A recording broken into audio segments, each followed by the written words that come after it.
Do you remember Deep Sentinel? We had Selly on the pod. So Deep Sentinel, I thought was going to be huge. TBD, verdict's still out.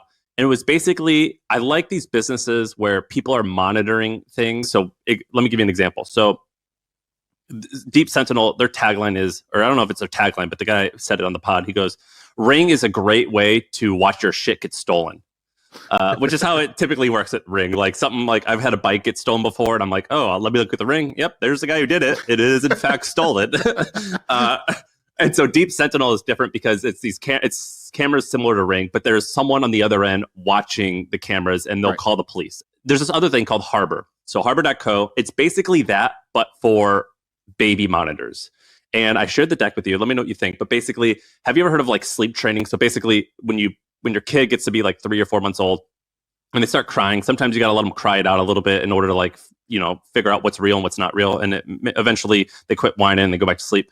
They did this, but for baby monitors. So there's someone monitoring the baby monitor, and I think they'll call you or like ping the monitor that they give you to let you know, all right, now you actually should get up. The baby's been crying for like 9 or 10 minutes. It's time to get up. The number one thing is simply awareness.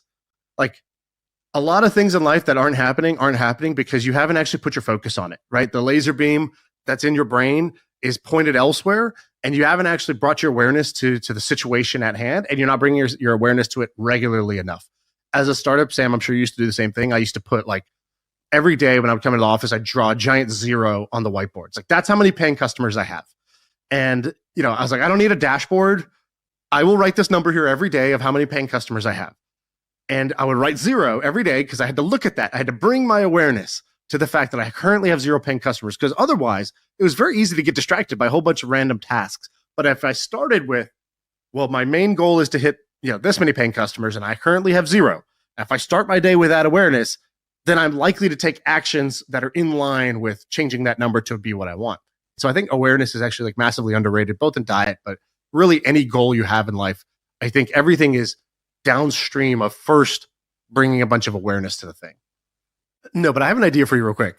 I've noticed, and many of the listeners have noticed, that you love a good-looking man. I think know. You should create the Forbes 30. I think you should create the PAR 30 studs under 30. And it's just great-looking businessmen, just dreamy hunks. Dude, so many times